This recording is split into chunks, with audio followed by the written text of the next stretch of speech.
Hi, I'm Scott Coughlin, and this is EM4 Minutes, very brief conversations with innovators who are working to improve data streams and evolve fisheries management. I'm here today with Ruth Christiansen of United Catcher Boats, who's been working on an EM project for the last few years in the Bering Sea and Gulf of Alaska involving Pollock trawl catcher vessels. Thanks for joining me, Ruth. Thank you for having me, Scott. Yeah. Back in 2019, you wrote an article where you described that you had shown the feasibility of using EM on these boats. That was a NIFWIF funded project. You got some continued NIFWIF funding, and now we just published a second article from you and your collaborators on that one. Why don't you tell us a couple of the key takeaways from your latest work? Sure. Thank you, Scott. Yeah, myself and Julie Bonnie, who's been my partner in all of this. Once we established the feasibility of these cameras, we were able to successfully demonstrate that EM can be used for compliance monitoring in the Bering Sea and Gulf Pollock fisheries without compromising data. Our data streams are maintained. The data collected in many cases is often improved, and it has been able to be done cheaper when compared to human observers. So that's one of the main takeaways that we've been able to show over these last several years.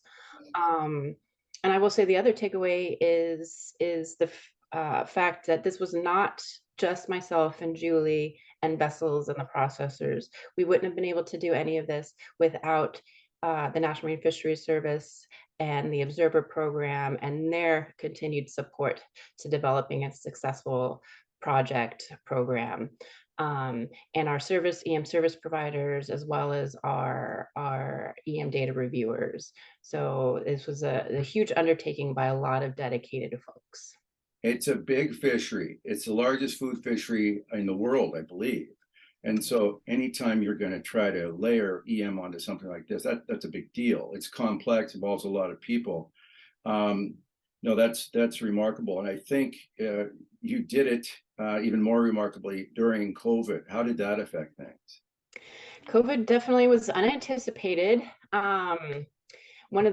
If there's a silver lining and or a benefit to doing this during COVID, it was the fact that everybody, vessels, and processors for that matter, became hugely interested in using EM.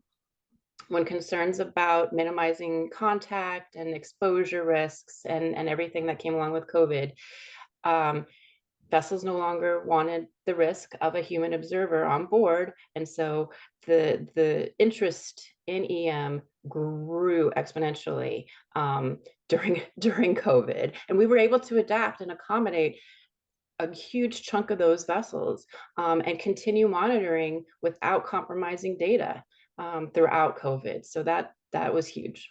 That is huge. Well, you should be congratulated on that. So looking forward, we don't have much time. So looking forward, this has been in an exempted fishing permit involving about 60 boats. And when will it go into regs? And talk about that a little bit. The program is scheduled to go into regulation in 2025, at the beginning of the year, January 2025.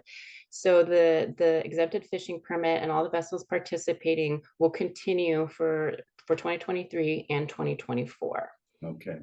Well, great. Thanks a lot for joining me for this brief conversation, Ruth. I appreciate it. Congratulations again on your project. And people who want to learn more can visit EM4Fish and get that. So Great. Thanks a lot. Thank you so much. I appreciate it. Yeah, we'll see you.